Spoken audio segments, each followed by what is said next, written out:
Abanawa, Shabashamayim, Kwadash, Hayah, Shamka, Yahweh, Malakwatka, Taba'a, Ratazaka, Hayah, Aisha, Ba'aratazar, Kawa, Hayah, Bashamayim, Lathanawa, Lacham, Kal, Yawam, Wasalachnawa, Khawbwathnawa, Kasalachnawa, Khawbwathyanawa, Wala'a, Tabia Anawa, Manasaya 1, Abal, Hawashayanawa, Mayan, Rai, Kaya, Laka, Hamalakwa, Wa'ala, Wa'atapa Arath, La'ai Walamyam, Aman.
Why?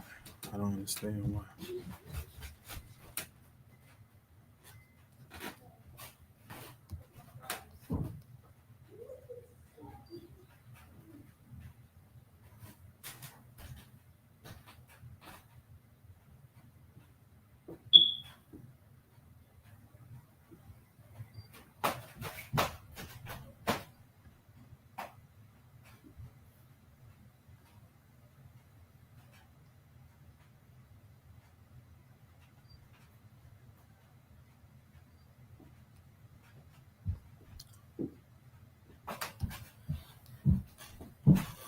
Shalom, y'all.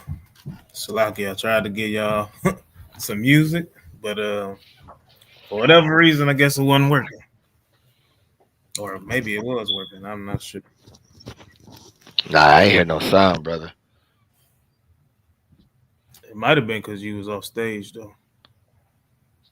I was off. I didn't get on. Yeah, I know. That's what I said. It might have Oh, been okay, because you okay. was off stage.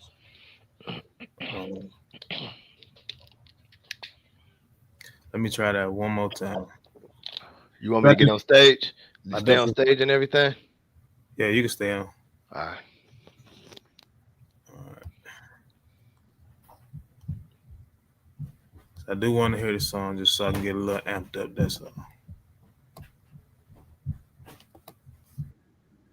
Nah, I just ain't playing, brother.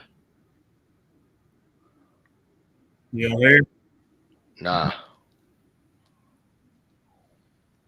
I don't know. It is what it is. It is what it is, y'all. No music to start the class. All right. So first off, definitely want to give all honor, glory, and praises to the Most High, Yahweh. We do so in His Son's name, His only begotten Son, Yahweh Shah. Um, just want to say all praises for the week. All praises for another break last week, man. Shout out to the brothers for filling in, holding it down, man. Y'all brothers did a Tawab job all week long. Um, Same with this Sabbath class. You know, priests always bring that fire. Elders of High Wednesday, bringing more fire. So, hey, all praises to the Most High. Just want to give a shout out to all the LOI and everybody else that's out there and other congregations that's putting out classes even at this very hour. You know what I'm saying? Because we know that people put out stuff and content every week, so it's no excuse, man. It's no excuse when Yahweh Shai returns on why you not keeping commandments. Let me remove this for a second. Right, so it's no excuse in these last days. Right, so before we get into it, you want to add anything? Shalom, everybody. Happy Sabbath. Good to be here again. So I ain't got much to say. Pray everybody have a good Sabbath and continue on. Okay. All right, y'all. So it's gonna be a class kind of similar to the last time. I kind of adjusted the name, as y'all see, is got abbreviated NAAJ. Basically, is not all about Judah, right? So what I'm gonna do is I'm gonna turn this into like a little mini series, right? It's gonna be focusing on the Northern Kingdom, right? It's gonna be focusing on the Northern Kingdom because we don't have a lot of focus on them. You know what I'm saying? We don't have a lot of focus. We don't put out a whole bunch of content on the other tribes. We kind of just sum it up in when we say Blacks, Hispanics, Native Americans, we just sum it up with that, and we don't go into detail about it. So that's what this is going to be about, right? When anytime you see that NAAJ series, right? So episode 2 is going to be focusing on Naphtali and Zebulon. Most high willing, I'm able to get to Zebulon. If not, of course, we'll definitely continue, right? So we're going to definitely start with the tribe of Naphtali, right? Let me pull this up on my notes on my phone, right? Hey, Salakia. Hey, I could pull up the blue letter on the screen. It's a little bit easier for me to read, and it's lighting over in here. Con, I got you. You know what I'm saying? So, worst case scenario, if you got something on that thing, I'll go ahead and you know what I'm saying? I'll take the blue letter off. All right. You can see my screen? Yeah, I see your screen. Okay.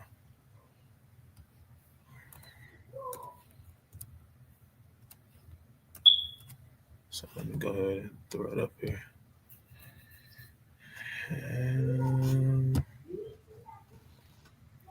All right, so it's gonna be few scripts. It's not a bunch of them, y'all. I'm gonna let y'all know that now.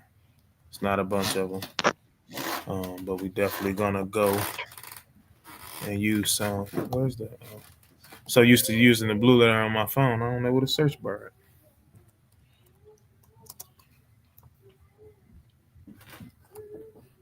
All right, so we definitely starting here.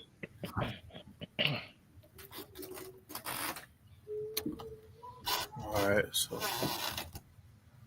click back on that. So real quick, definitely want to give a shout out. I don't know if she on here, Sister Rose. Y'all can see me a whole lot clearer than what y'all could in previous classes. Shout out to the Sister Rose, man, in Milwaukee. That's also a part of LOI Detroit. She definitely donated some laptops to help us push this word, man. That's what it's about. It's about that body, you know what I'm saying? About the body and about the whole entire congregation. It's not just the brothers just, putting together classes. The sisters don't do nothing. You know what I'm saying? The children don't do nothing. No, it's about everybody has a job to do, right? So we definitely have to work as a unit. So shout out to that sister. So yeah, let's start. Right. So first things first. Let me go back to the blue letter. Right there. All right. So I'm on Genesis 30 and verse 7. Start at verse 7 and 8. It's the book of Genesis, chapter 30, and verse, you said 5 or 8? 7 and 8. Salakia, verse 7. And Bilhah, Rachel's maid, conceived again, and bare Jacob a second son. And Rachel said, with great wrestlings have I wrestled with my sister, and I have prevailed. And she called his name Naphtali. Right. So they call his name Naphtali. Right. This is the Rachel's. Slaki. This is Bilhah's second son, which is Jacob's sixth son. Right. Don't want to go down anymore.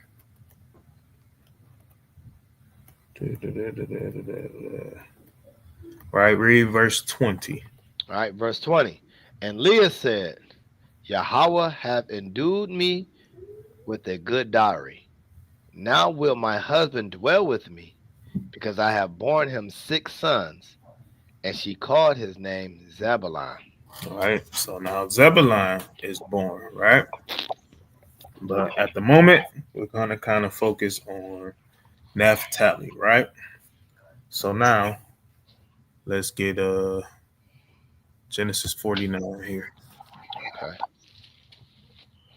I can go ahead and get on my book too. Also, when my eyes start looking weird and everything, I'll just get the screen and everything.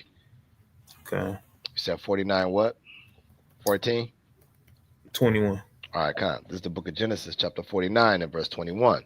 Naphtali is a hind let loose. He giveth goodly words. All right. So Naphtali is a hind let loose. Right. So since I'm already on here, let's go ahead and look up what this hind is. Right. I know a lot of people know, but for those that don't know, right, let's look up hind. Right.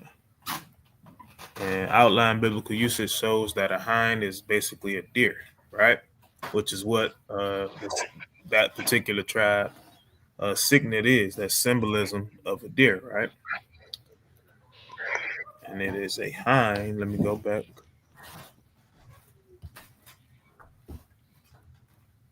Or did I not do that right? I probably didn't do that right.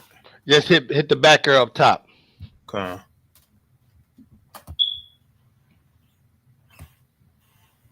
All right. So a hind, which this particular hind is let loose, right? So we're gonna look up this word for let loose. Right? It says to send away, to let go, to stretch out, to let loose. It basically means exactly what it says: to let loose, to set free. Right? So it is a hind set free. Naphtali is. Slovakia. So, read that again. Okay. This is the book of Genesis, chapter 49 and verse 21. Naphtali is a hind let loose. He giveth goodly words. And this particular hind, which is Naphtali that's let loose, he gives goodly words, right? This is the characteristics and things that shall befall them. As a matter of fact, let's go back up to that. So we can get that in verse 1. Go to verse 1. All right. This is the book of Genesis, chapter 49 and 1.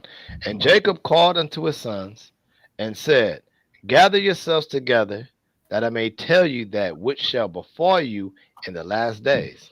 Right. So all of these things that he's getting ready to tell the 12 tribes, right, is the things that is going to befall them in the last days, right? Meaning, guess what? Remember what Christ said. Christ was literally going around saying that they was in the last days, right? So who was literally Christ's road dog, right? And what tribe was he from? Right. So let's go. And I didn't write this one down. So bear with me, y'all.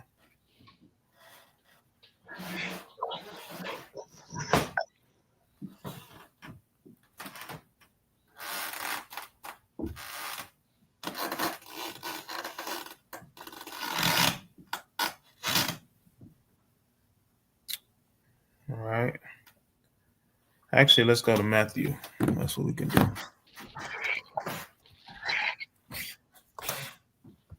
We're gonna go to Matthew chapter 4. Right, but we know for a fact that Peter was Christ's road dog, right? That always definitely spoke well of Yahushua. You want verse 18? We're gonna start at verse 12, actually. Okay. But we're gonna read down. Okay. But Peter was Christ's road dog, Yahushua's road dog, right? Which we know where he was from, right? And we know how highly he spoke of Yahushua, the things that the comforting words that he spoke to Yahushua, even though Yahushua knew he was kind of full of it. You know what I'm saying? When he was even telling Yahushua, like, hey, I'm not gonna, if they gonna kill you, they gonna kill me. And Yahushua, like, man, stop playing. Man, stop playing. Like hey, before the cock crow thrice, you're gonna be like, you ain't with me. Right? So we're gonna go to verse 12, Matthew 4 and 12. All right. This is the book of Matthew, chapter 4, and verse 12. Now, when Yahushua had heard that John was cast into prison, he departed into Galilee. And leaving Nazareth, he came and dwelt in Capernaum, which is upon the sea coast, in the borders of Zebulon and Naphtali, that it might be fulfilled which was spoken by Isaiah the prophet, saying, the land of Zebulon and the land of Naphtali, by the way of the sea, beyond Jordan, Galilee of the Gentiles. Galilee of the Gentiles, right? And we know that Galilee is basically the land of Naphtali, right? And let's show y'all, as a matter of fact, because we don't want to just tell y'all things. This is a show and tell class today.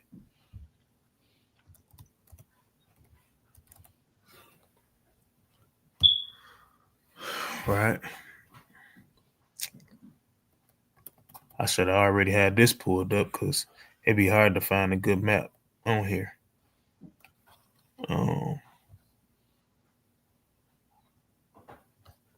That might be a good one.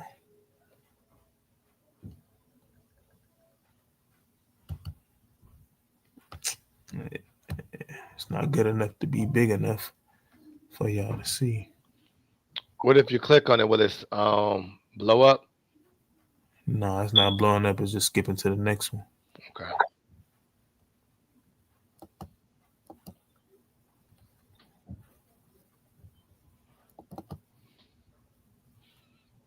Let me see if I hit that like that. If that works. That's a little better. All right. Hit that square thing. That's let me see. No, it's just visual search. Okay, come. Yep.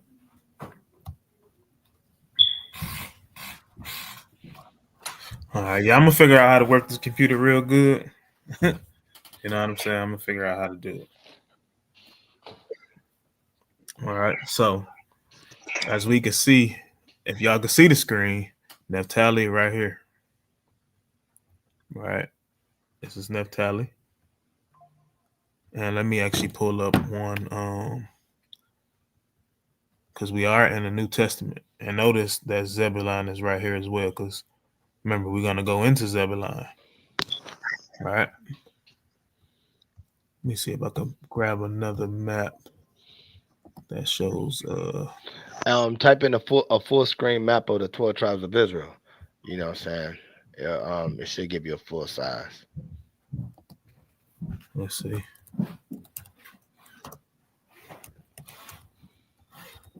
And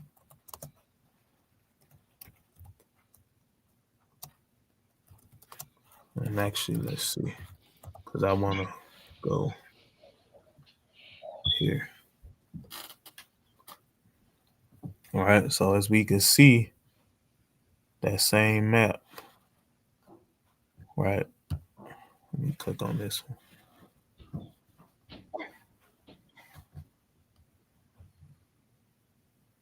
Man, this should be a way to make this bigger, bro.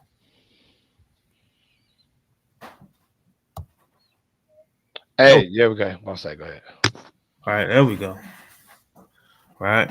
So this is just a New Testament map, so to speak, right? And it's still in the same spot, right? So this will still be Naphtali. This land next to it would be Asher, right? Right down in here is, even though it's not on this map, but right down in the middle, like in the midst of this land of Syria, which is Asher, you had that small little circle that was Zebulon, right? Sea of Galilee is right here as well, right? And I'm pointing the Sea of Galilee out because I want y'all to remember this as we go through this lesson. Right, so let's go back. Pull the blue letter back up. Pick back up at verse 15. All right. Verse 15. The land of Zebulon and the land of Naphtali by the way of the sea, beyond Jordan, Galilee of the Gentiles. All right, keep going. The people which sat in darkness saw great light, and to them which sat in the region and shadow of death, light is sprung up. From that time, Yahushua began to preach and to say, repent, for the kingdom of heaven is at hand. Right, so at that time, Yahushua began to preach, right? So, read verse 18, and we're going to come right back to verse 17. And Yahushua, walking by the Sea of Galilee, saw two brethren, Simon, called Peter, and Andrew his brother, casting a net into the sea, for they were fishers. See, they were fishers, right? So, Yahushua, began to preach, as it says in verse 17, in this land, right? Now, the one thing that we know about prophecies is that when we see certain things, that even though Genesis 49 was literally saying that Naphtali is going to be the one that has goodly words, right? We can also look at it as a particular land, right? What do I mean by that? Let me give you an example, right? Go to Amos. I'll give you an example of what I mean by that. I think it's Amos 4. All right, read verse 1 right there. All right. This is the book of Amos, chapter 4 and verse 1. Hear this word, ye kine of Bashan, that are in the mountain of Samaria, which oppress the poor, which crush the needy, which say to their masters, bring and let us drink. Right, so he will have to be talking to somebody, right? Because it says they say to their masters. But Bashan is a land, right? It's a land that also belongs to Manasseh, right? This is why it says that are in the mountain of Samaria. So when you see, a lot of the times, you may see it looks like a particular person, right? And it says that he shall speak goodly words. Now, I'm not sitting there saying that, Yahushua from the tribe of Naphtali, and that was a prophecy about him. No, I'm not saying that. But what I'm saying is he was in that land. He was also speaking goodly words, right? Just as well as Peter does. Just as well as I'm sure the tribe of Naphtali actually does. They speak well, right? They speak well. So let's go back to Genesis 49. Actually, no, I don't want to go to Genesis 49. I want to go to Judges 5. Okay. What verse? 18. All right. This is the book of Judges, chapter 5 and verse 18. Zebulon and Naphtali were a people that jeoparded their lives unto the death in the high place of the field. See that? So read that one more time because I didn't have it on the screen. Okay, come. All right. Zebulon and Naphtali were a people that jeoparded their lives unto the death in the high places of the field. All right, so they were people that knew how to fight, right? They don't have that deer by them for nothing, right? A deer is actually a swift animal, right? It's a peaceful animal. It don't bother you until you bother it, right? But they still fought with their brethren, right? They were men of war, as it literally shows us. I'm not going to go to it, but it shows us that in the book of 1 Corinthians, chapter 12, I believe, right? It shows you what they can do, what they specialized in war, right? So they weren't no punks just because they could speak well, right? And they are a peaceful people. They weren't no punks, right? So now let's go to Deuteronomy 33.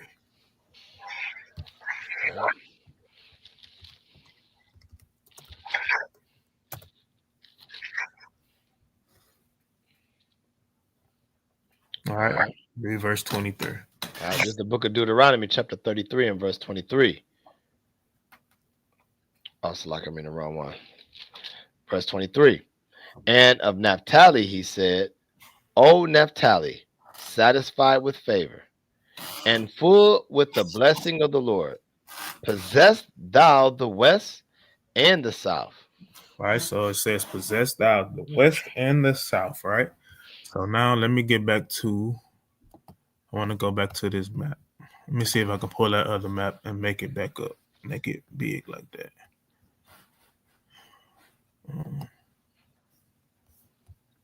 Just exit out of that. And let's see.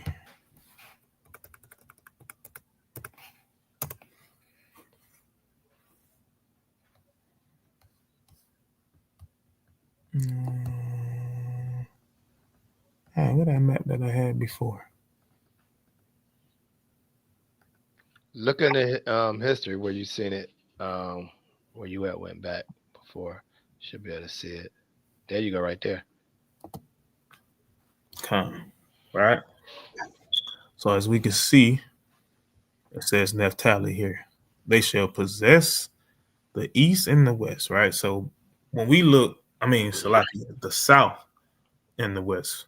So when we look, we know when we read in the scriptures and inside of Joshua that Naphtali is in northern Israel, right? This is the top of Israel here, right? But when we look south, the only thing we see is a sea, right? When we look west, we see Asher, and then depending on what part of Naphtali you're in, you see Zebulon, right? It don't mean that they're going to possess this, right? So now we got to go in to see what that means, right?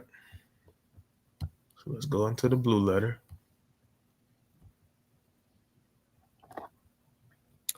And we're going to go to the west, right? And just so Elder Karab don't kill me, I'm going to let blue letter pronounce this. You should have just did it. Right? Yom, right? So let's see what that word for yom is, right? Outline biblical usage literally means sea, right? It could be Mediterranean Sea, Red Sea, Dead Sea, Sea of Galilee, which we seen that they possess that, right? Seaward west at the end, you see this down here, right? So it's just saying that they was going to possess the sea, right? But the one thing that I don't want to do is just ignore what we see in the English, right? I don't want to just ignore that. Reason being because I feel like, not that I feel like the scriptures say that he's going to give us a language and have the Bible in a language that we would understand. So we understand English, right? So we know, let's see.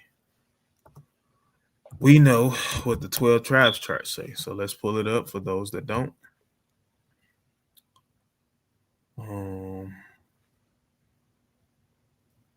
I'll get this one.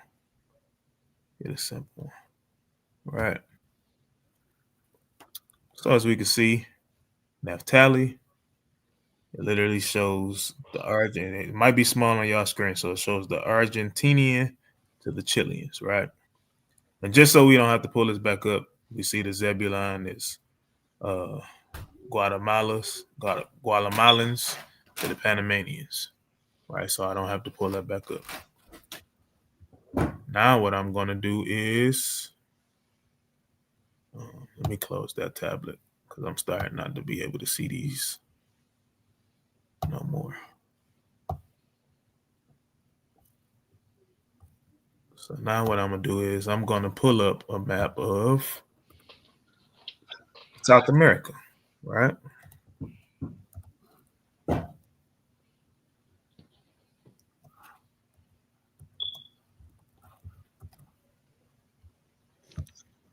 So this map of South America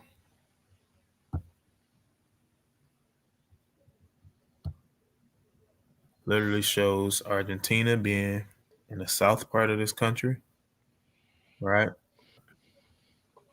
Right. Don't mean that they own this. This is the Most High's creation. Most High own this. Don't nobody own this, right? So this is literally a sea of water, literally on each side of that, right? Back to that Deuteronomy. Leave that one up.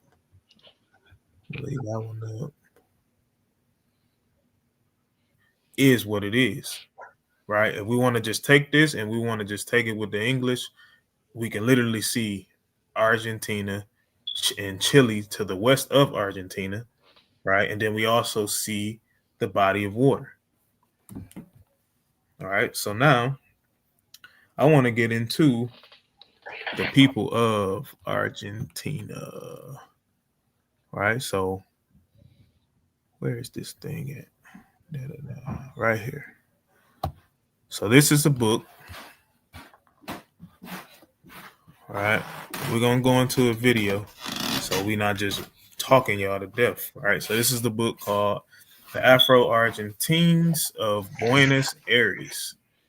All right.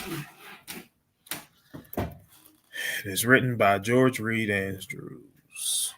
Didn't do much research on him, so I'm not going to call him a brother. I don't know if he's a brother or not. Right. But let's see. It was a little tab on this left-hand side to make me go to the pages quick, but now it's not there. So I'm going to scroll down. Here's another map again, just so anybody can see it. Argentina, Chile, right, with the Pacific Ocean and the Atlantic Ocean on each side. Right. So what we're going to see, some of these things that we're going to read, we're going to see in the video as well. Right.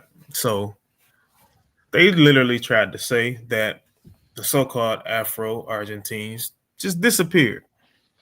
Right. So this is the riddle of the disappearance. Right. So we can start right at the top of this page. I can see it a little bit. If I get too much, I'll just let you know. All right. Let me see if I can do that. Is that better? Nah, that's smaller. See if you can go to the right side and hit the zoom, because you can zoom in. Like hit the escape. And then you should be something on the very right corner that you can look up where the to the top to the right. You should have some dots on there or whatever. You see like some dots on the corner? Yeah, setting. Yeah. Like when you hit those 3 dots on the corner, you should be able to hit zoom and everything in there. Huh. Is that 100% now? Go bring it up a little bit more. 120 or something. All right, that should be good right there. I got 150 for you, brother. Okay, that's fine.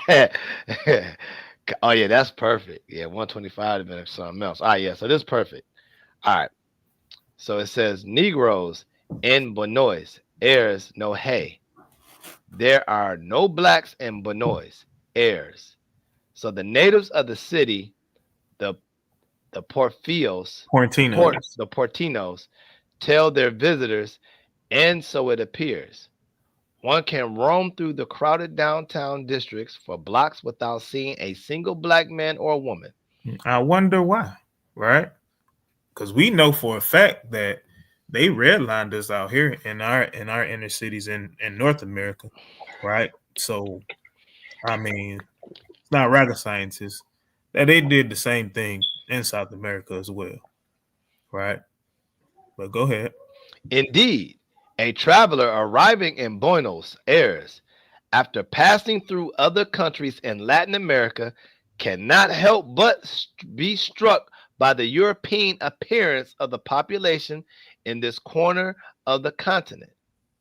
Though the city's ethnic composition appears to be altering somewhat as the result of a stream of migration from Paraguay, Bolivia, and the Argentine interior, areas in which Indians and mestizos form a larger proportion Proportion. of the ethnic mix, the capital's population retains a decidedly European tone. Right, and that's due to race mixing, right? Like it says, ethnic mix, right?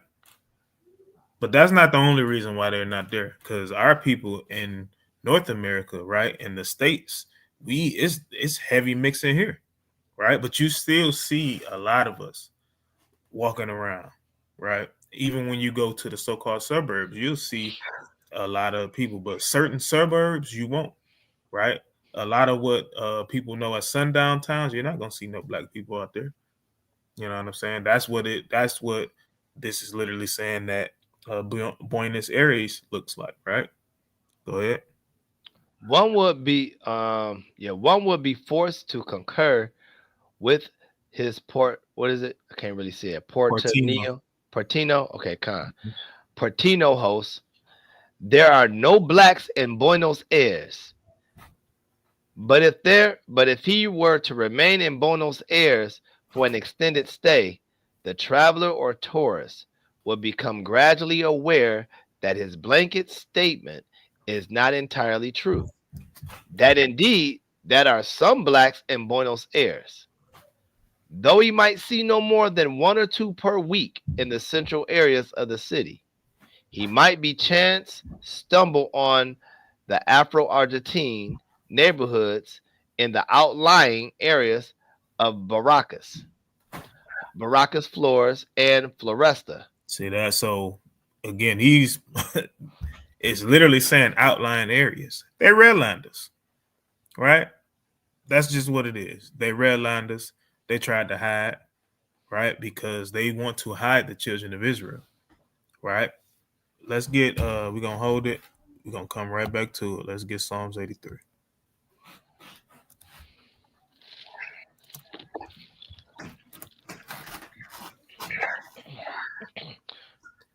Just read verse 3.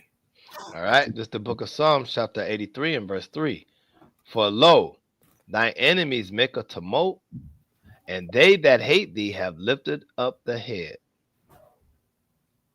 They have taken crafty counsel against thy people, and consulted against thy hidden ones. Mm-hmm. Go ahead. They have said, come, and let us cut them off from being a nation, that the name of Israel may be no more in remembrance.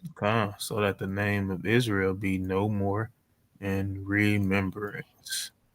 Right? So, like it just says here, where was that spot at, right? In the Afro. Well, I don't want to do that because I might mess it up. In the Afro-Argentine neighborhoods and the outlying areas of Barracas, right? This is where you will see us at, right? They redline our people just as well as they do today. Go ahead. All right. Right here at this if. All right. If he were to spend any time in the Baca, the working class neighborhood near the port, he could not miss the black people that one frequently sees in the streets there. Boom. We there. We in the hood. We in the ghetto, right? As we know for a fact that ghetto means where the Jews reside. That's where this particular tourist will have to be to literally see us walking around, right? So now let's go. Go ahead, because I didn't notice that it did that. Oh, you can go ahead. And if our hypothetical tourists were to visit some of the city's historical museums, he will become aware that even if there were no blacks in Buenos Aires today, there must definitely have been in the past. In the paintings to be found in those museums, he would see black people appearing time and again alongside the whites of the city, Mhm. simultaneous witnesses and creators of the city's colonial and 19th century past. Right, they got us still in the museums. Right, priests show these things all the time. Right, he show these things all the time. They have us in the museums. Right, they have ancient paintings of the prophets. Right, Paul, King David, Solomon. They have all of these things inside of their museums. Right, they know that we are there, but they act as if we not there. They act as if we don't exist. They change our names to right uh to African Americans, and in this sense to Argentinians, right, to Chileans, right. They change our names, so of course we don't know that we are literally the same people, right. But if we would understand that, just like they do us in America, call us niggas and redline us and do all of these things unto us, they do it to them as well, right. um Keep going right here at that point. All right. At that point, one would be tempted to ask why there are now so few blacks in Buenos Aires. They were obviously there in the past in sizable numbers. What happened to them? Where did they go? Two of the best known English language histories of Argentina pose precisely that question. All right, so now let's jump down because this is they just mentioned in another book here, right? And you can also this is a free PDF. If you have interest in reading it, you can definitely go do it. So let's jump down here, right here where this my cursor at. All right. You won't. I can't see the date. It just says the process. Oh, Salaki, I'm Salaki. My bad. The process of vanishing was a rather abrupt one, not really starting to take effect until the 1850s. The 1778 census of the city showed that black people constituted 30% of the population, 7,256 out of 24,363. Mm-hmm. The 1810 census indicated that the percentage of blacks in the city remained constant in the intervening 32 years. Right, it was constant for about 3 decades. Right, go ahead. In 1810, Afro Argentines numbered 9,615 out of a total population of 32,558. Right, so literally this number grew about 8,000 more people. Right, but you only have out of 8,000 more people from the previous number listed, you only have a little over 2,000 that would be quote unquote considered Afro Argentines. Right. So let's keep reading. By 1838, the black population had grown to 13,967, though in relative terms it accounted for only a quarter of the city's total. But by 1887, during the intervening half century, no municipal census recorded information on race. The process of disappearance was well advanced. By that year, the Afro Argentines had dropped to a mere 8,005 out of a total population of 433,375, less than 2%. Which is crazy. Right. Now, you know for a fact that we didn't go nowhere. Right. Now, I'm not saying that they didn't, ship them off because it's islands. When you look at a world map, you'll see all of these different islands, right? You'll see, forgot the exact name. I think it's called the Falkland Island, right? That's right up underneath Argentina, right? And you literally have I think Argentina and Britain is literally fighting over that island. I want to show y'all real quick. Um, I think it's yeah. I want to show y'all.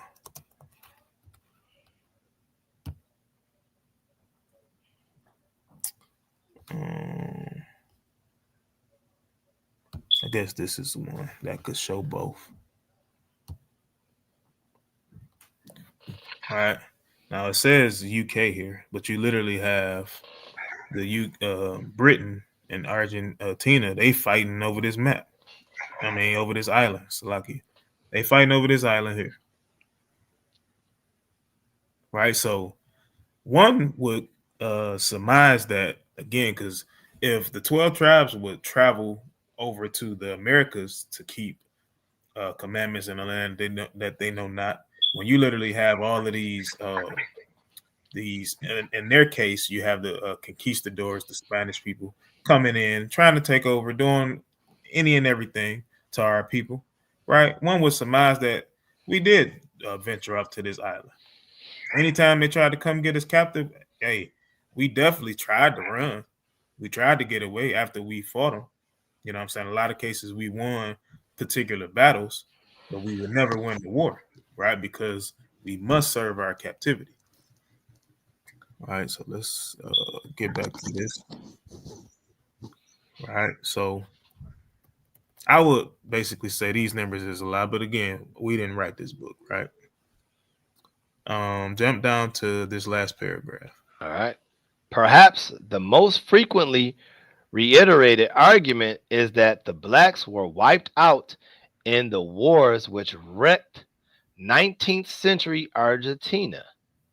Drafted in large numbers into the revolutionary armies that battled the Spanish, Afro-Argentine soldiers that fought successively against the Indians, the Brazilians, and the Paraguayans, as well as in the country's interminable civil wars. According to this explanation, by 1869, the end of Paraguayan. Paraguayan War, thousands of Afro-Argentine soldiers had been killed in battle, had died of sickness while campaigning, or had been disabled in service. The resulting lack of males made it virtually impossible for the black population to recoup its battlefield losses. Right, which was their plan from the beginning. Right, remember Psalms 83. Come, let us cut them off from being a nation. Right, so that would be one explanation. But everybody knows, man, that the children of Israel multiply. Right, Hosea literally says that we are the sands of the sea. Right, so this won't just wipe us out. Right, this will never just wipe us out. This will never leave us a really, really low number in these particular times. Right, we're gonna populate. So let's see. Now let's get into let's go to the video, y'all. All right, let's go to the video.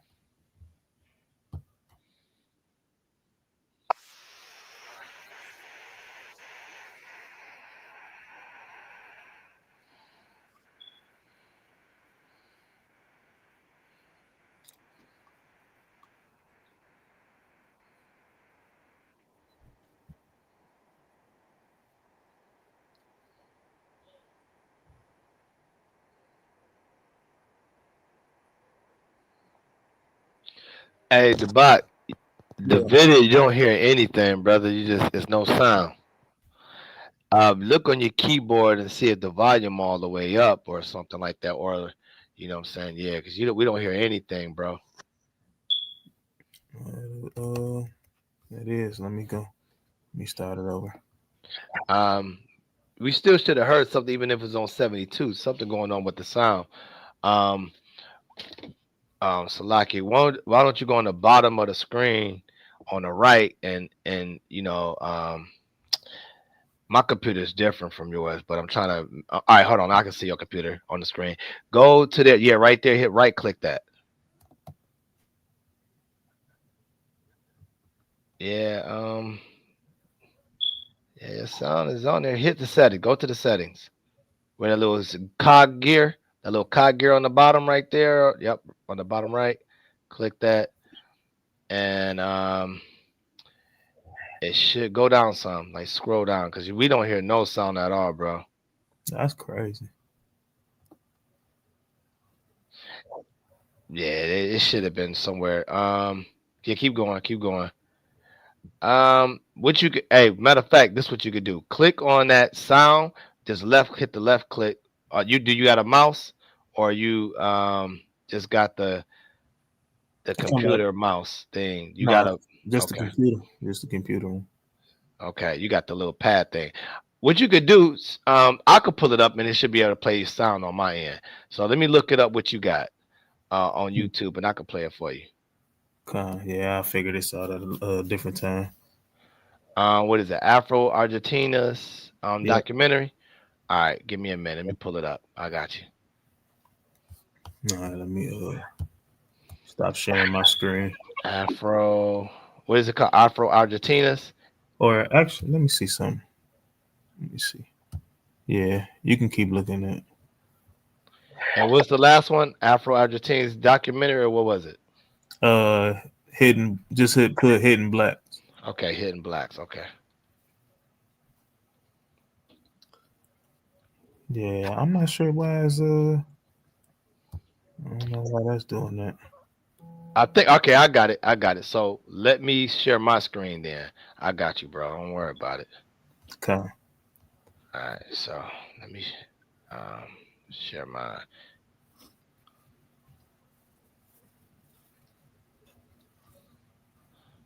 All right. So I'm gonna wait to it, see if, just in case if I got a commercial. I'm gonna wait to the commercial, then I'm gonna share it. Argentina. All right. So I got it. Tell me if this is the one you was looking for. Is That's this it. right? That's it. Okay. Con. All right. Hold on, Salakia. All right, can y'all hear his video? I'm about to play it right here yet. Here we go. Located in the heart of South America, is famous for its tango, football, and rich cultural heritage.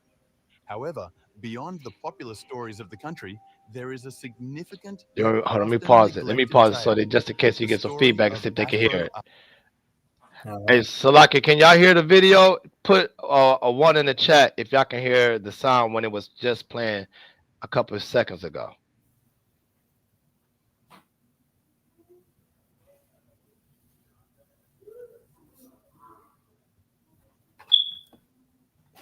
Con. All right. So yep, they can hear it. All right, here we go. Let me turn it up a little bit more. All right, here we go. Let me start it over to the top. Argentina, located in the heart of South America, is famous for its tango, football, and rich cultural heritage. However, beyond the popular stories of the country, there is a significant yet often neglected tale, the story of Afro-Argentines. Have you ever wondered why there are no black players in the Argentine football national team? Have you been curious about why there are no Afro-Argentine politicians on TV? They once constituted a significant portion of the nation's population, but their numbers and stories have dwindled. What led to this decline, and how do their contributions resonate in contemporary Argentina?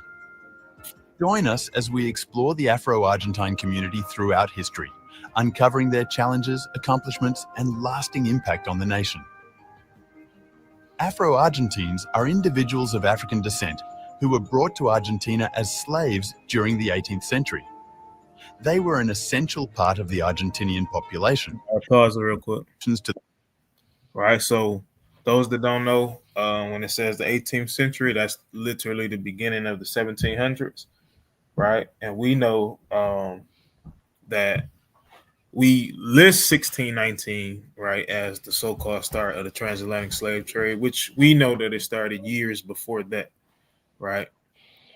We just, that's a popular date that a lot of people use, but it started years before that. We also know that Northern Kingdom Israelites, the late 1400s, right, literally started being shipped as well. They were in captivity, going to different places, right? So just wanted to point that out in case anybody didn't know when it mentions 17th century, 18th century. When it goes, whatever number it is, it starts from like the number that's up under. So if it's 17th century, it starts from the 1600s, right? 18th century starts from the 1700s, so on and so forth, right? Just wanted to point that out. Go ahead. The country's social, cultural, and economic development cannot be overstated. Despite their significant numbers, Afro-Argentines faced many challenges and struggles, including racial discrimination, which led to a steady decrease in their population over time. According to a census by the Spanish Council in 1778, Afro-Argentines comprised approximately 37% of the Argentine population, highlighting their importance in shaping the country's history. And I also Argentina is known... I also want to point out too, right? Just so y'all know, them pictures got to be AI. You know what I'm saying? Them look like these same pictures that we've been seeing floating around. Them dudes look kind of zesty, man. Just wanted to point that out. Go ahead. For having the widest land area in South America. However, the Afro-Argentine population has significantly decreased to only about 15% over the years.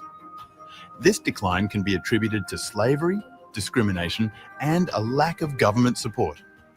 Afro-Argentines have faced numerous challenges in their efforts to integrate into Argentine society. Despite their contributions to the country, they have been marginalized and underrepresented in various sectors such as sports, journalism, politics, and many more. This is due to the limited number of Afro-Argentines, making it difficult for them to gain visibility in these fields.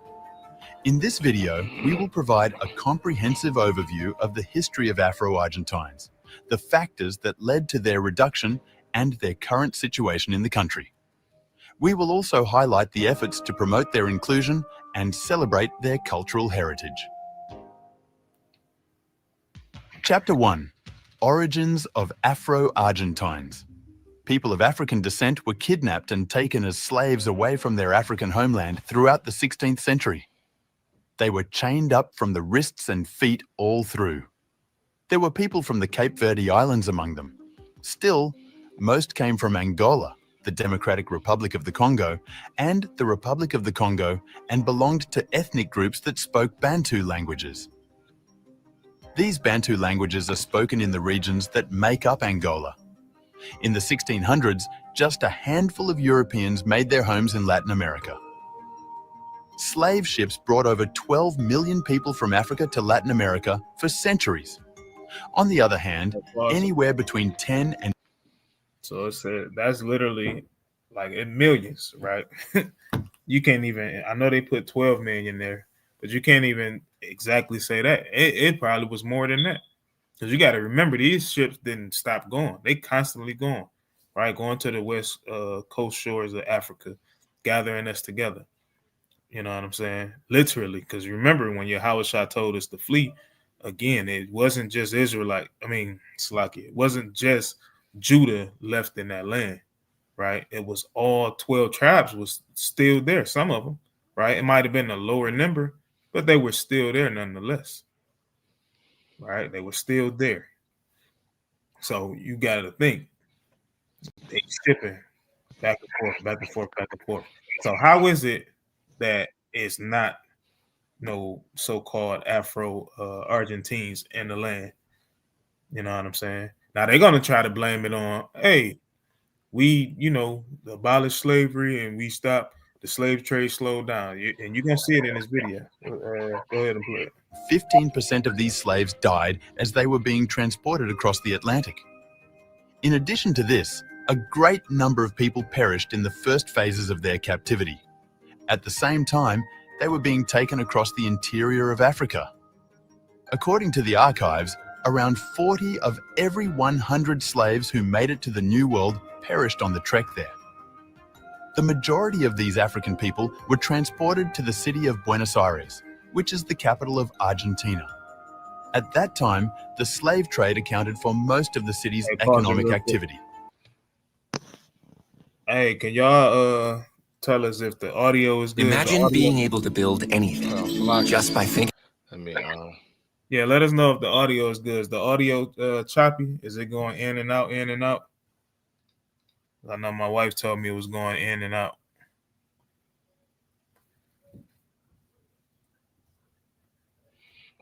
on my end it sounds good. Yeah, I hear it clear as well. I just didn't know.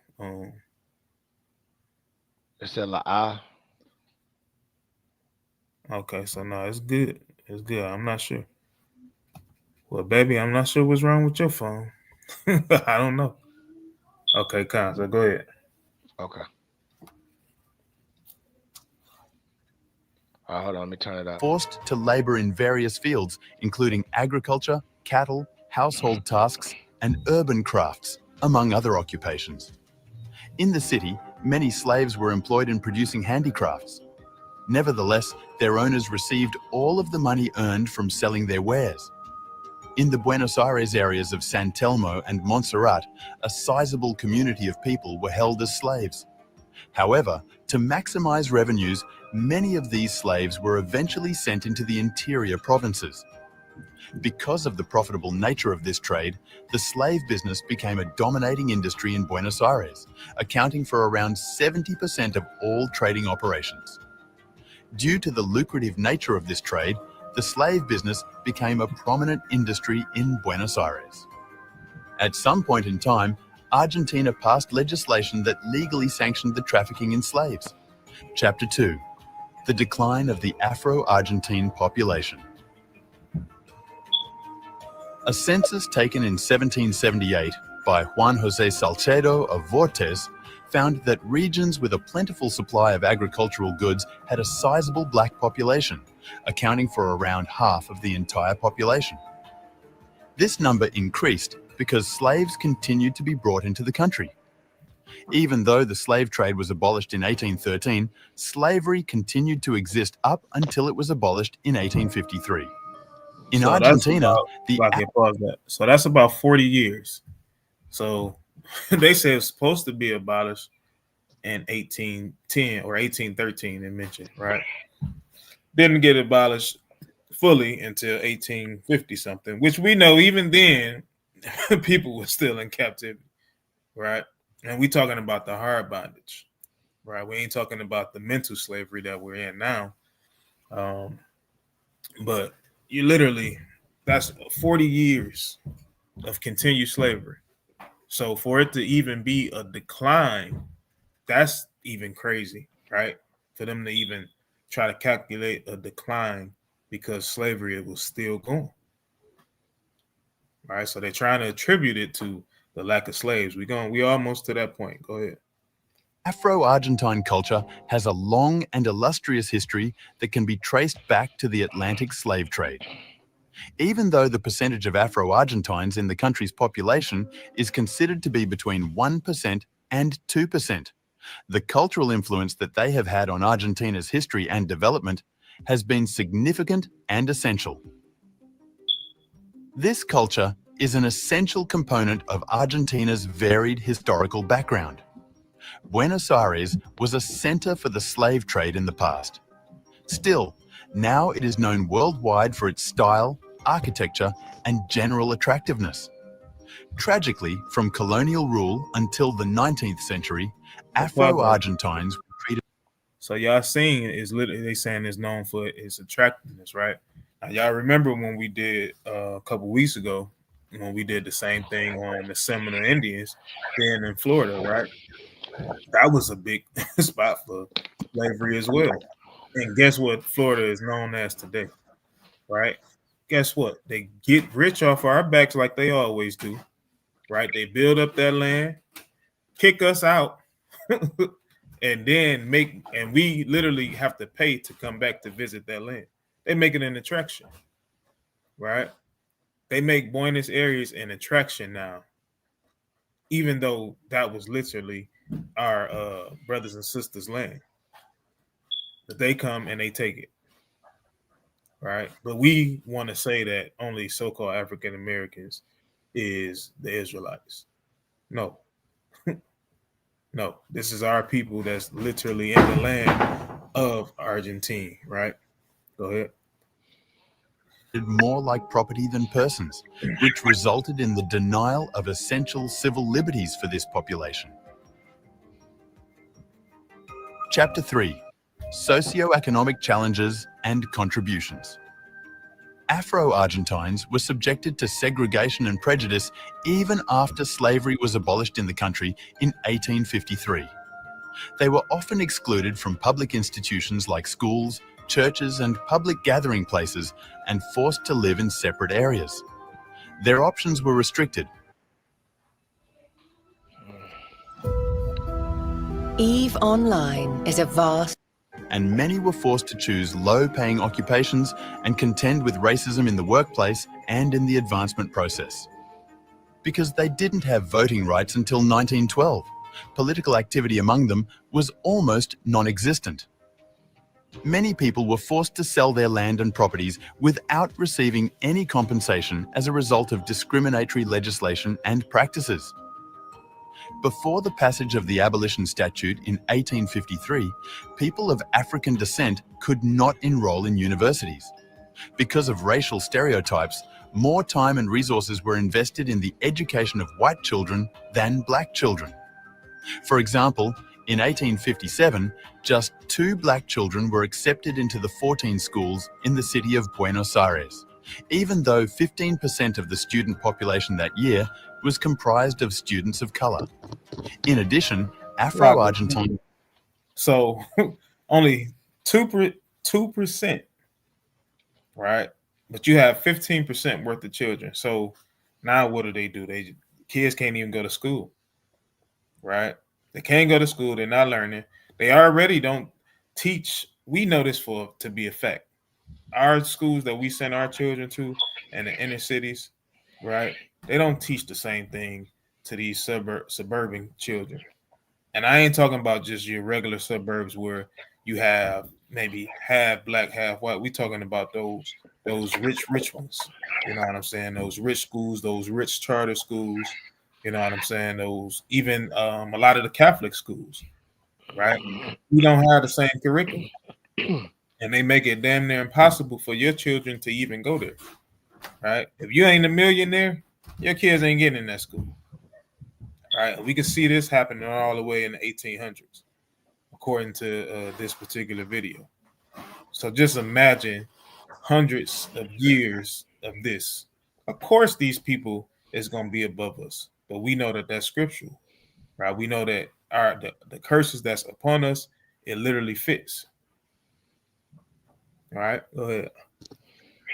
Did not have access to medical treatment, which made their already precarious economic and monetary circumstances much worse. During the late 19th and early 20th centuries, the Afro-Argentine population saw a steady drop, which may be linked to several different circumstances. The abolition of the slave trade in 1813 was a significant contributing element. Because there was no legitimate way to bring in more African slaves, the increase of the Afro-Argentine population was naturally restricted. See that? So now they trying to blame it because they couldn't have slaves. Y'all niggas disappearing. Man, you got it. This is a lie, right? This is a whole lie.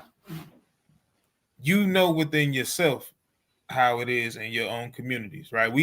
A lot of us all in different cities, brothers in New York, you know what I'm saying, Detroit, Colorado, right? Houston, California, all of these different places. They know how our people get down.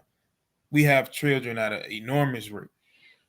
We start having children, and I'm talking about the women. We start having children 13, 14 years old on the regular, right? Between 13 to 18 years old, y'all having children, right? So they can miss me with this. They lying? They definitely lying, man. They liar. The truth ain't in them. Hey man, white means pure, so they can't be lying, man. Let me go ahead. Okay. All right. Chapter 4. the resurgence of Afro-Argentine identity. Their participation in Argentina's battle for independence led to a further decrease in the country's Afro-Argentine population, which was already small. In 1810, Argentina began its long and ultimately successful fight for independence, which was finally won in 1816. Black males, many of whom were slaves, were forced to fight on the front lines after being recruited to do so. As a consequence, there was a substantial death toll among black men. Their involvement was essential in gaining Argentina's independence, yet it was also abused to decrease the number of people of African descent in the country. The courageous actions that Maria Remedios del Valle took with her family in several conflicts won her the title of Mother of the Nation during this period. Okay, so pause. Nope. Let it play. Okay. Because we gonna go personalities from this era. We gonna go into this sister, right? We literally gonna go into her. We're gonna read some things about her, and we're gonna find out exactly who she was, right? And as you can see, again, I know that some of these pictures are AI. You know what I'm saying? Because this sister didn't look anything like this. Didn't look nothing like it. Even when you Google it, right? Yeah. Didn't look nothing like this, right? Go ahead. All right. Oops, Salakia, my bad. Include. She suffered the heartbreaking loss of her husband and son during the war, and she passed away in 1847, living in abject poverty. So why use Grammarly over ChatGPT? Well, Grammarly offers expert writing suggestions. Jacinto Ventura de Molina, an additional notable character, was born into slavery in Buenos Aires in 1773. He was a participant in the... Right. And I meant to look that guy up too to see who he was, but I didn't. So let's see. You want me to close my screen, or you want me to pull it up? No, you can close it. You no longer want this video? Yeah, you can leave the video up. Just okay, yeah. Stop sharing it. Okay. So let me share mine. I got so many things up here. Let me delete all these. And maybe I could see my tabs.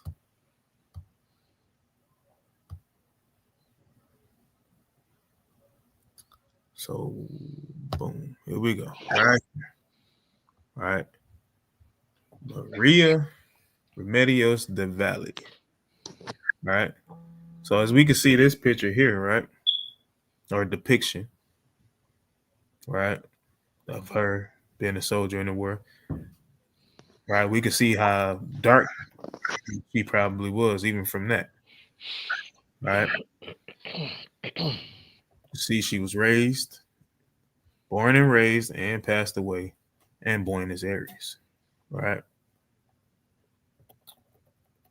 I'm going to come back up to this enslaved.com because it goes into deep detail. But as we can see, look at all of these depictions and what they showed on the video. This is the only thing that I seen on the video. They wasn't even talking about her just yet, but this did flash on that video. You know what I'm saying? But all of these depictions here is way different than what they showed, right? So let's go into Wikipedia. And hit that translation because we don't read Spanish. All right. So as we had heard in the video, she earned the style, Salakia, of captain as the mother of the homeland. Right, the mother of Buenos Aires. Let me go down.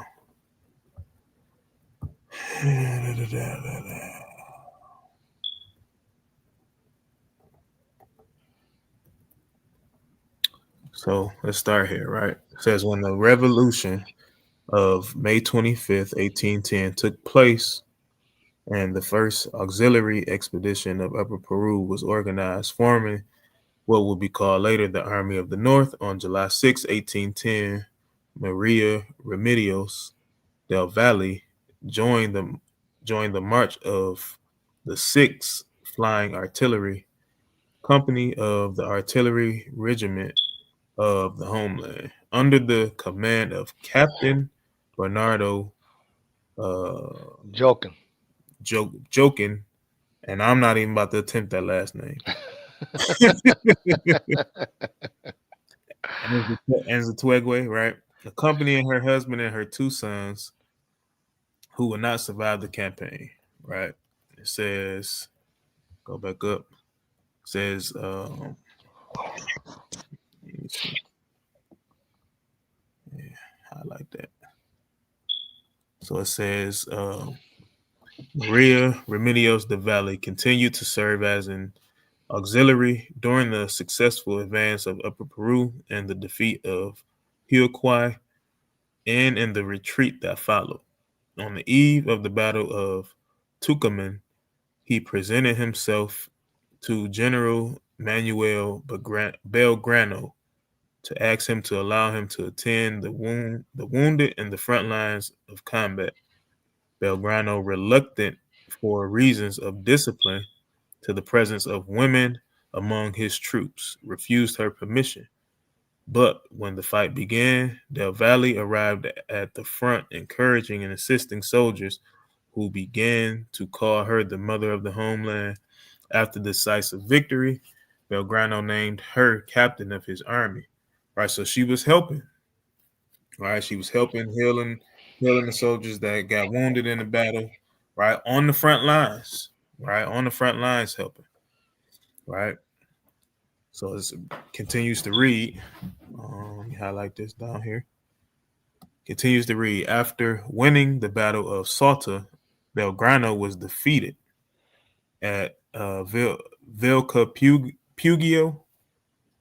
and had to retreat. On November 14th, 1813, the Patriot troops again faced the Royalists in the Battle of Ayohuma and were again defeated. And then it says Maria fought, was shot, and taken prisoner. From the prison camp, he helped several Patriot officers to escape. As an exemplary, let me move this thing. Exemplary measure, she was subjected to 9 days of public flogging that will leave her scars for life. Right, so 9 days this woman was being tortured.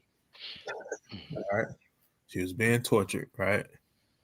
It says he was able to escape and rejoin the Argentine army, where he continued to follow the forces of Martin Miguel de Gumes and Juan Antonio Alvarez, taking up arms and helping the wounded in the field hospitals. Right. So it says, after the war and already old, Del Valle returned to the city of Buenos Aires, where she found herself reduced to begging. Right. So she basically it didn't mention that she was homeless, but I'm just going to go out on a limb and say she was homeless. Right. After doing all of this, being kidnapped and tortured. I know that Wikipedia didn't say it, but when we get deep into it, it literally states that she was being tortured. So after being tortured for 9 days, right, and when they finally come back from the war and actually, win, she reduced to begging. You know what I'm saying? Which is what they do to all of our so-called American soldiers today, right? It says, according to the writer, historian, and jurisconsult from Salta, who rescued her from oblivion. Well, his name is Carlos, right? Who rescued her from oblivion, that she lived in a ranch in the area of Quintes, right? So I guess she did have somewhere to live, right? On the outskirts of the city, and frequented the atriums of the churches of San Francisco, Santo Domingo, San Ignacio, as well as Plaza de la Victory. Right. Um, Now, Plaza de Mayo offering cakes and fried cakes or begging, which together with the leftovers he received from the convents allow him to survive. She called herself the captain and used to show the scars on her arms and relate that she had received them in the War of Independence, only getting those who heard her to think that she was crazy or senile. So they said she's showing all of these battle wounds and scars, and they literally saying, "Hey, this woman is crazy. Get her out of here." Right? And she literally having to show this in order to just get the thing, basically these leftovers, things that nobody wants. Right? Things that nobody wants. So it continues to say, not satisfied with her fate, on October 23rd, 1826, she began a process of requesting that she be paid 6,000 pesos to end her tired life in compensation for her services to the country and for the loss of her husband and children. The maximum salary in the country that Slovakia was that of governor, which was, I'm just going to say, about 8,000 pesos per year. The file signed in his name by a certain Manuel Rico, to which he adds in support of certification, Salagia, of services dated January 17th, 1827, signed by Colonel Hipólito Videle. Right, so I'm not going to read what he signed. Just going to go scroll down and go to what happened. Right. Because I'm going to tell y'all, these some damn devils, man. Okay. Let me see, where is it at? They just talking about how she was begging in that part.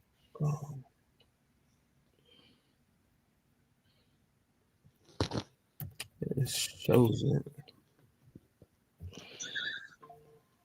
I just want to get down to the part because she actually ended up getting some money. Right. Are you talking about the second paragraph? The deputies voted to grant a pension of 30 pesos. Yeah, that's part of it. You can read that. Read that for me. Oh, okay. The deputies voted to grant a pension of 30 pesos from the same day that Maria Remedios de Vel had requested it, without paying her retroactively for all the months in which she had not received anything. So they didn't give her back pay. Right? They didn't give her back pay. They just started from where she was at, right? Go ahead. To get an idea of the lack of generosity towards a revolutionary Huron, it is worth noting that a washerwoman earned 20 pesos a month, while the governor earned 666 pesos. A pound of oil was around 1.45 pesos, a pound of meat 2 pesos, and a pound of yerba 0.70 pesos. Mm-hmm. Maria Remedios was granted 1 peso a day. Nothing. Right? Nothing. She was granted nothing, right? I think this is it. Because they did do something. Right. And they did it, it was still in wickedness, right? And I don't want to give it away. I want us to read it. I'm still trying to find it. I know it's here. This last paragraph, read this. All right. On November 8th, 2022, in the commemoration of the National Day of Afro-Argentines, and agriculture. A monument in his image was installed in the Plazoleta Castello in the Buenos Aires neighborhood of Constitution. The monument was designed by sculptor Alex So like Mint. that's not it. Okay. The one above it.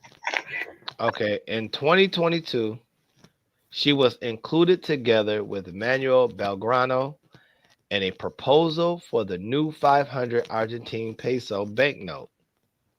This banknote was later canceled, although its design was rescued and placed in the design of the 10,000 peso banknote, which came into circulation on May 7, 2024. May 7, 2024, right? Now, for all of what this woman had to go through, what she had to deal with in the war, right? She literally had to be put on a peso bill with her so-called general, right? Her general was killed, and she still was being tortured, right? And then when she came back from the war, she still couldn't get nothing. Got granted 1 peso a day, right? And then they call themselves, like they always do, like they even do us now with so-called Martin Luther King Day. They turn into a quote-unquote national holiday, which we know that's full of BS. They just giving themselves another day off, right? But she paced on this 10,000 peso, right? So now let's get that peso. Let's just look and see what that peso looks like.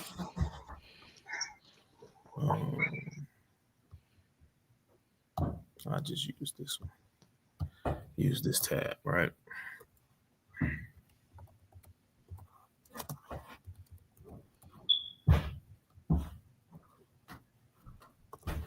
I'll just put bill and go to images.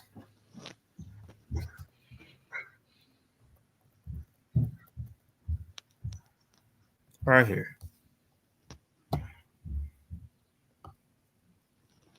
Got them looking like that they husband and wife. Didn't let me do it. Why did it do that? Hit the back arrow. Just hit the back arrow. Okay. Let me click on that one.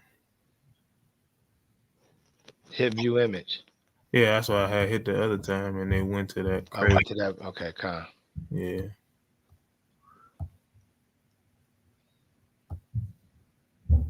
All right. Look crazier than a mug. What that devil doing there? You know it's a devil. And I'm just gonna say it. Go out on the limb and say it's a devil just because of his nose. Look at his nose, man. This ain't no nose of a brother. Okay. Right? One of them Portuguese. Okay. And they think they literally commemorating this woman. You know what I'm saying? By putting her here with this daggone devil. Right? He ain't do nothing.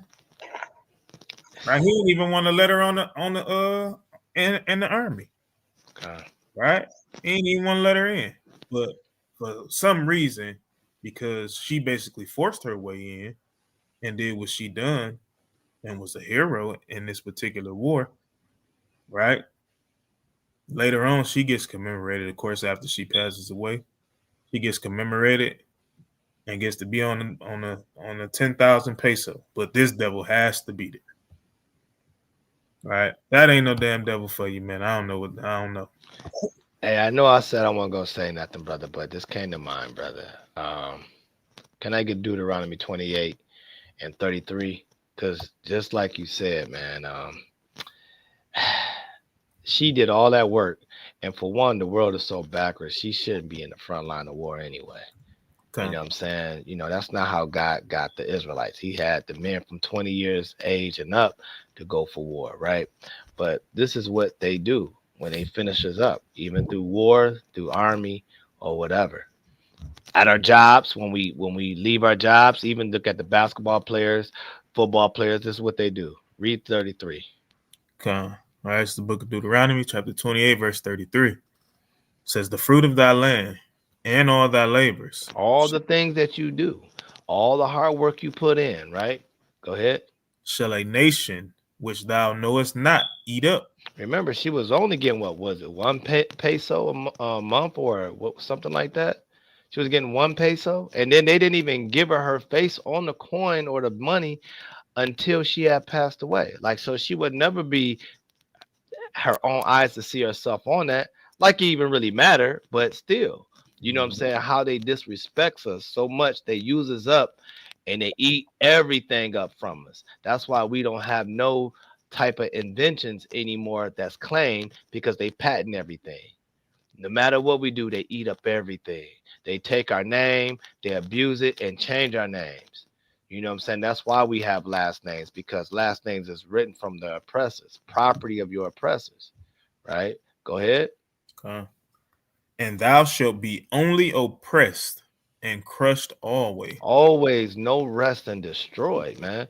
And this looking at this thing, man, we're crushed to even see that, right? It's crushed to even know that the Argentinas is our people. You know what I'm saying? According to how America has built it, we would never think Argentina is Israelites. You know what I'm saying? Afro Argentinas, I shall say. You know what I'm saying? So that's all I got, brother.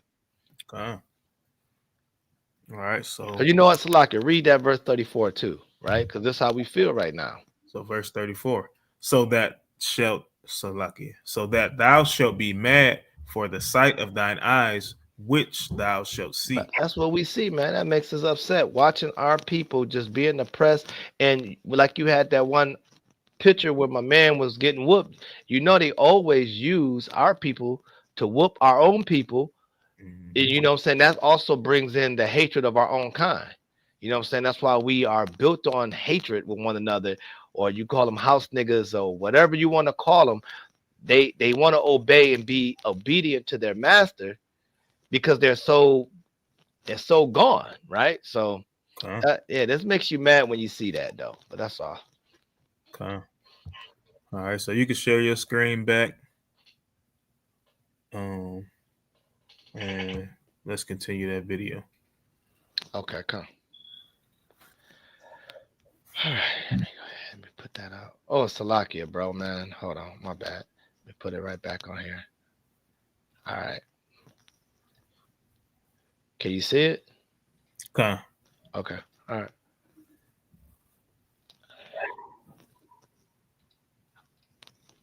The Wars of Independence, and in 1813, he was wounded at the Battle of Salta. He passed away not long after that.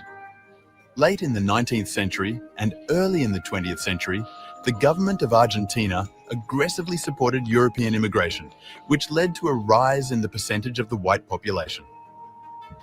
The goal of creating a whiter country was eventually accomplished as more Europeans made Argentina their home. Marriages between people of European descent and people of Afro-Argentine descent led to the creation of a mixed-race population. Which is why we so like. That's why we so like. You know what I'm saying? The scriptures literally say that Ephraim is going to be a speckled bird. You know what I'm saying? So, you know, that's why. Because we started to accept these dang on devils. You know what I'm saying? They oppressed you so long. They remember what Most High said. Let's get this real quick. Actually, I'm not gonna pull it up. Just grab it. Joshua, what? Joshua 23. Okay. All right. I believe I want to start at verse 13. Okay. All right. This is the book of Joshua, chapter 23, and verse 13. Know for a certainty that the Lord your Yahweh will no more drive. Salak, let me read that right.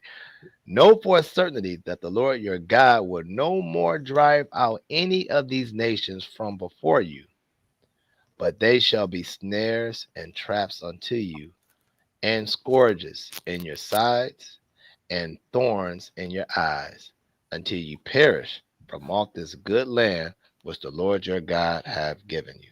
See that? So the Most High told us, get the nations away from us. He been told us that.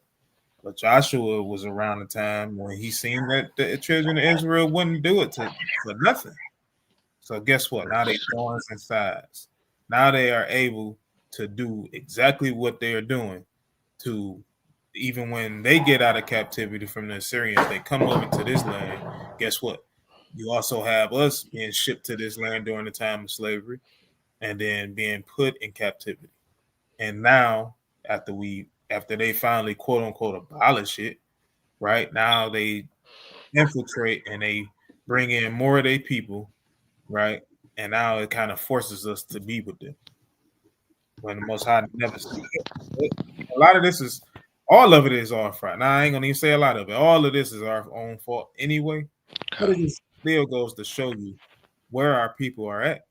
You know what I'm saying? Where we have people at, the type of things that they go through, right? Our parents used to tell us all the time, you ain't the only one going through something. There's people all over the world that deal with these problems as well.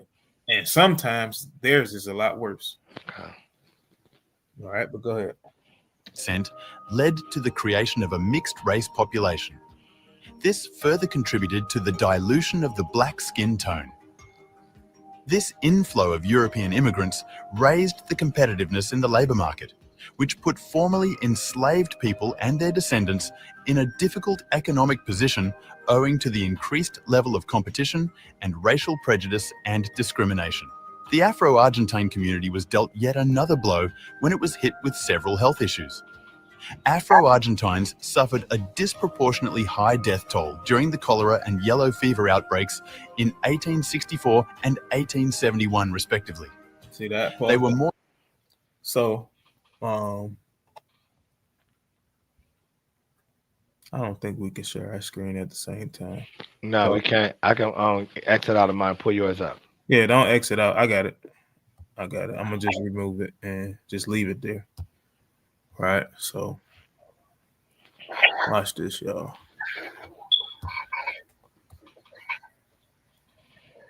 All right, so this is the yellow fever epidemic that happened in Buenos Aires, right? It says the yellow fever in Buenos Aires was a series, right? A series. Didn't just happen one time, right? A series of epidemics that took place 1852, 58, 70, and 71. The latter being a disaster that killed about 8% of Portinos and a city where the daily death rate was less than 20. There were days that killed more than 500 people. The yellow fever would have come from Asuncion, Paraguay, brought by Argentine soldiers returning from the war just fought in that country, having previously spread in the city of Corrientes. As its worst, Buenos Aires population was reduced to a third because of the exodus.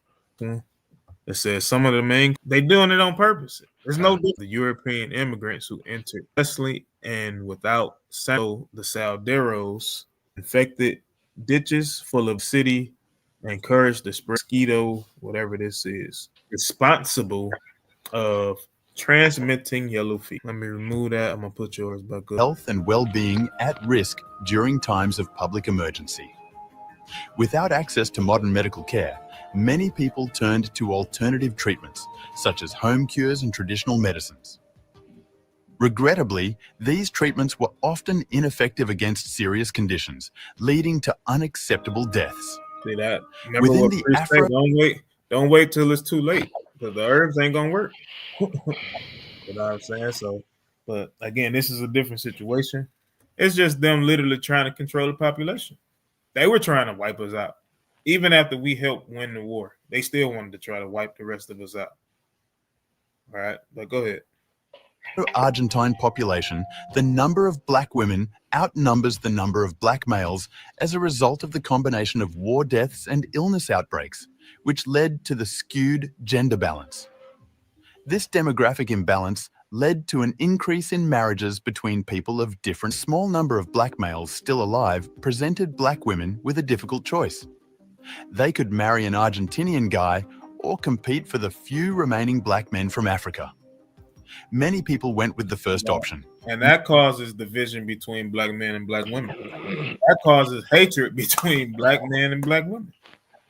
You're literally trying to control who you mate with. Right? Again, I mentioned Psalms 83. They tried to wipe us out, man. But the Most High is so amazing. They can't do it no matter what they try.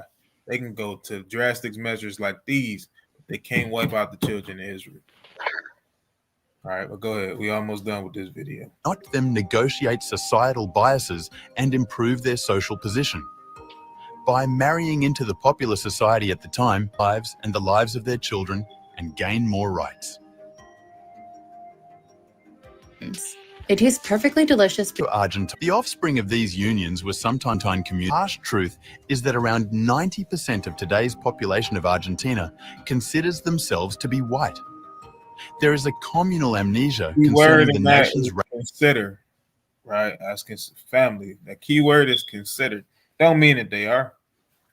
It just means that you had years on top of years, right? This is like 1800s. So we have a couple hundred years in between then and now. You know what I'm saying? So it's literally going to be people that literally look like they're white. That's why they say consider, right? It's going to be people that look like that. But guess what? They're still going to be your people. You know what I'm saying? It's going to be people that may be the darkest person you ever seen. They just eat them. You know what I'm saying? So this is, when people try to tell us this is about color, this is not about color, right? This is about nationality. This is about your history. This is about what you go through, what your people been through. That's what this is about, right? What you've been through, the curses points to who you are. All right, so go ahead. Racial background, as shown by the fact that many people are ignorant of their Afro-Argentine lineage. Yeah, they're ignorant because of of this. He said it himself. Hey, many people are ignorant of their Afro-Argentine, right, history, background. They're ignorant of it. They don't know because they look at themselves in the mirror and they look like the doggone devil, but they're not. All right, go ahead. Ignorance and the other issues described above, the Afro-Argentine group has been pushed outside society and is on the verge of extinction. At the present day, they account for around 1% or less of the overall population. Regrettably, their tremendous historical and cultural contributions to Argentina remain unappreciated and unacknowledged by the country's government and public. It is troubling that there is so pervasive ignorance on the history of Black people in Argentina. Their narratives and experiences went lost in the annals of history as the Afro-Argentine population shrank over the years. On the other hand, Afro-Argentines have been working hard to recover their histories and tell their stories ever since the growth of Black communities in the 20th century. The revitalization of interest in Argentina's African heritage has led to the formation of several Black groups, such as Grupo Cultural Afro, SOS Racismo, and most notably, the Africa Viva group, which was created by... All right, that's pretty much the end of it. I know I got 3 minutes left, but he ain't talking about much, right? All right, so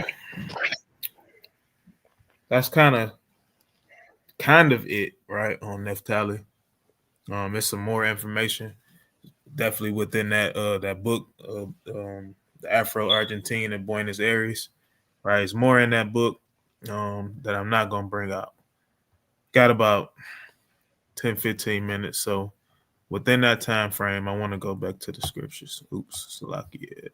I want to go back to the scriptures real quick and just give y'all a little bit on Zebulon. Zebulon will be the next one that we go into. So we're gonna go back to first one I want to go back to is Matthew, right? Because it's very important that we realize Yahushua started his ministry in these two lanes. All right, read verse 13. All right, this is the book of Matthew, chapter 4, and verse 13. And leaving Nazareth, he came and dwelt at Capernaum, which is upon the seacoast in the borders of Zebulon and Naphtali, that it might be fulfilled, which was spoken by Isaiah the prophet, saying, the land of Zebulun in the land of Naphtali, by the way of the sea, beyond Jordan, Galilee of the Gentiles. All right, go to straight to 17. From the time Yahweh began to preach and to say, repent, for the kingdom of heaven is at hand. All right, so this is literally the first land Yahweh started to preach at, right? So now let's go back to Genesis 49.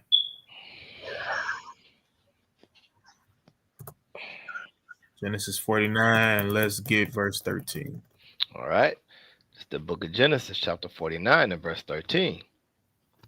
Zebulon shall dwell at the haven of the sea, and he shall be for an haven of ships, and his border shall be unto Zidon. His border shall be unto Zidon, right? I want y'all to remember that. Now we're going to go to Deuteronomy, right? I don't want verse 23, but I'm using that to get there, right? Borders of Zidon. Remember that key thing, right? And go ahead and read this. This is the book of Deuteronomy, chapter 33, and verse 18. And of Zebulon he said, rejoice, Zebulon, in thy going out, and Issachar in thy tents. Mm-hmm. Read the next one.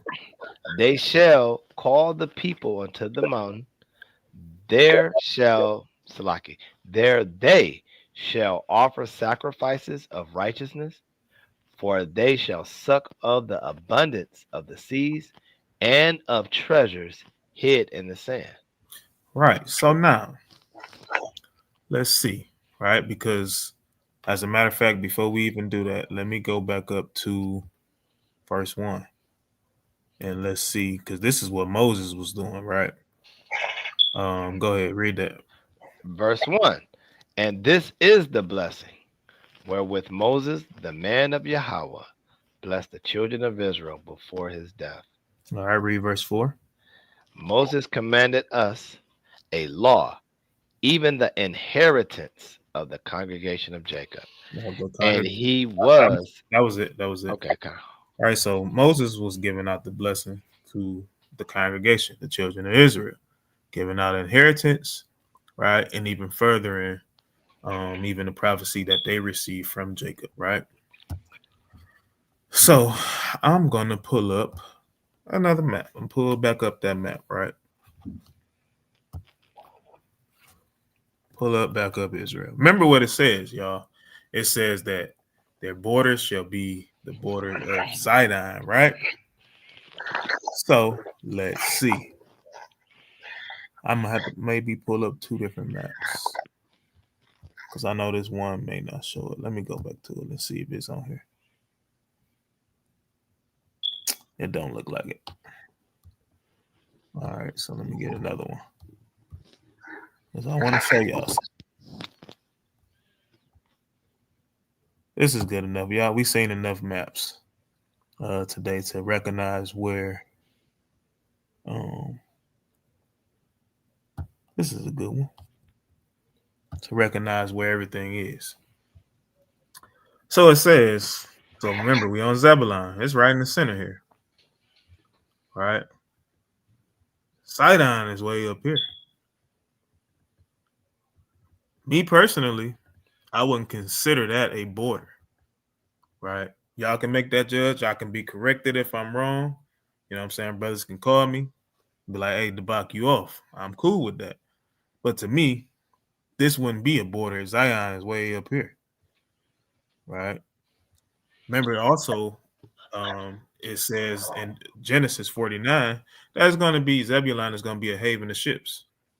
Can we see any ships being a haven, right? Because when you look up that word haven, it shows that haven. As a matter of fact, let's get it. We got a little bit of time. Let's get it.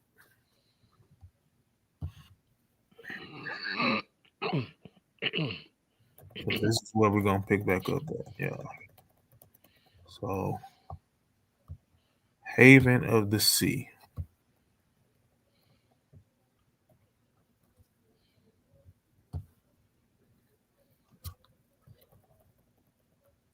it just means seashore, coast, or shore, right?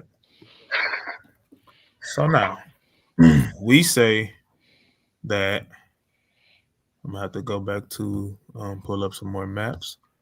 We used, and we're going off the 12 tribes chart, y'all. So we used Zebulon, or say that Zebulon is from Guatemala to I can keep messing up that word, Panama, right? So let's see.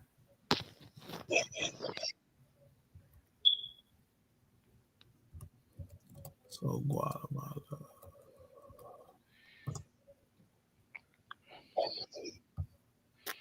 I should have put Hey, real talk. If they were the havens of the sea, that means that they knew they were comfortable on that sea. You know what I'm saying? They knew exactly where to go, and it was like their safety net, really. Because I know it just say sea and course and sea and coast and all that, but they understood that sea. Okay. So I'm gonna use this one, right? So we say Guatemala to Panama, right? We know that the Panama Canal is literally in here, right? This is where a lot of ships go. They get in imports and things of that nature, right? And again, this is just it. I mean, this is all open. So I'm sure this is just not the only one, the only spot where they get things shipped in, right? Because it says it's going to be a haven of ships, right? And then I want to show y'all something else. I want a different map. Let me see something.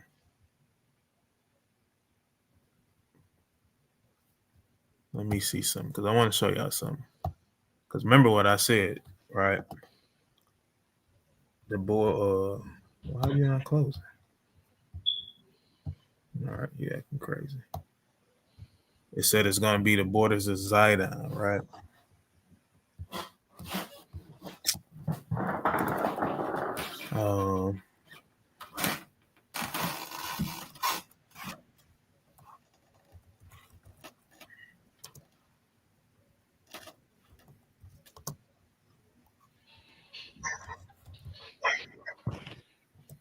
There we go, right here. North and South America map. I want better images than this. This is still good enough. This is good enough right here. Right? Because we seen that Guatemala. Ooh, I made it bigger. Right? Guatemala is here. Right? Down to Panama. We know that the Panama Canal is here where the haven of ships go.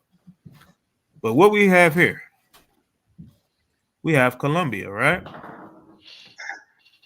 Who and what tribe do we say the Colombians are? Right? Let me pull it back up for y'all. Let me pull out the 12 tribes chart for y'all so we can see.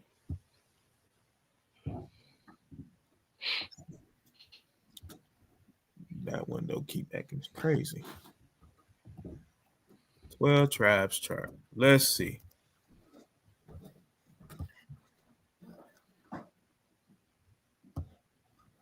Let's see who they are. All right, right here. The tribe of Asher. Right? Literally, who is right next to Asher when we look at the 12 tribes map?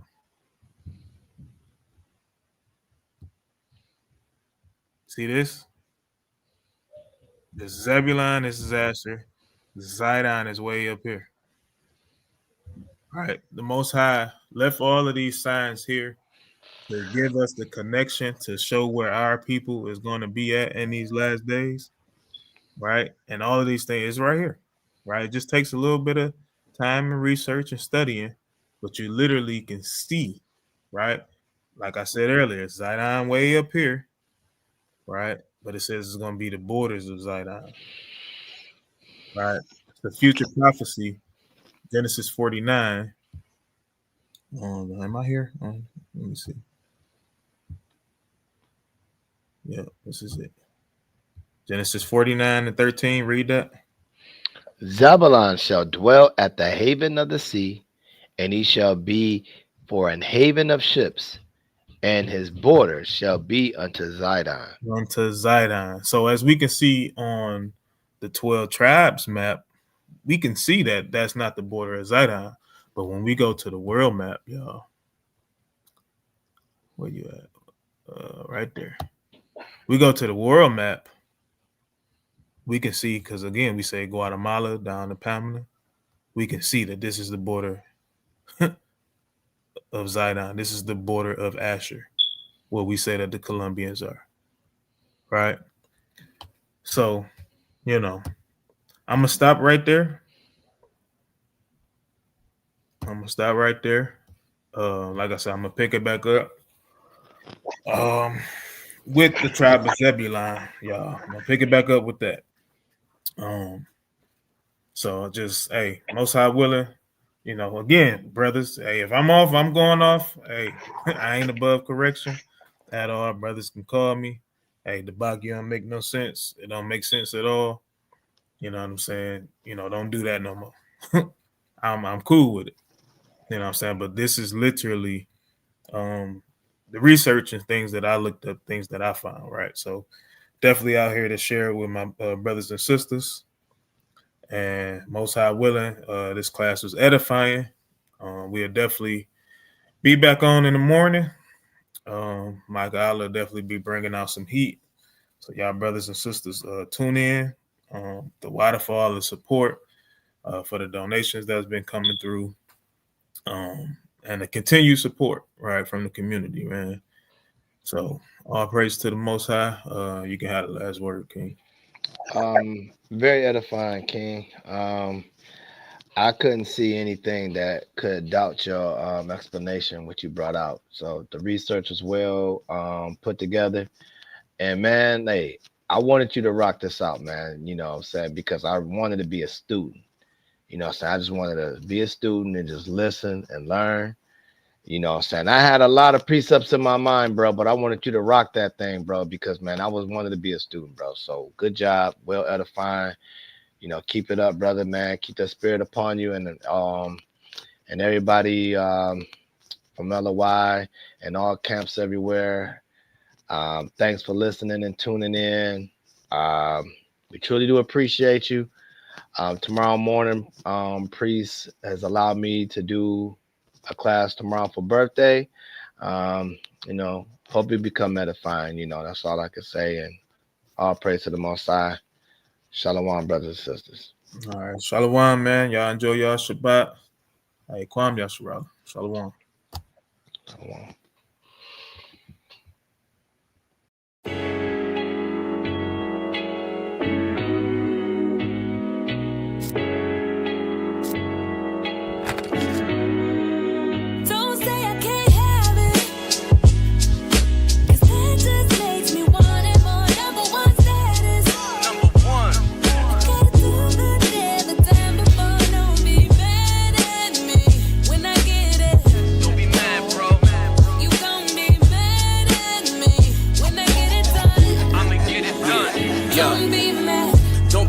That an Israelite made it. The suckers gon' talk, the cowards gon' hate it. No matter what they say, I'ma go get it done. There's really no choice if you're from where I'm from. Some people gon' be glad, others gon' be mad. You juicing off the hate and relapse, so you need rehab. I could show you things, all you see is the rings. Don't get blinded by ice, my brother. Pick a lane, learn a skill that'll get you very well paid. Investing in trades like a monopoly game. All you need is your brain and be willing to change. You'll have obstacles in life, but don't look at it strange. Adapt to your environments, get well rounded. In the laws of the Most High, stay well grounded. Things happen and life goes on. Let the haters hate while you stay strong. Don't say I can't have it, 'cause that just makes me want it more. Number one status. Number one. I gotta do the day, the time before. Don't be mad at me when I get it. Don't be mad, bro. You gon' be mad at me when I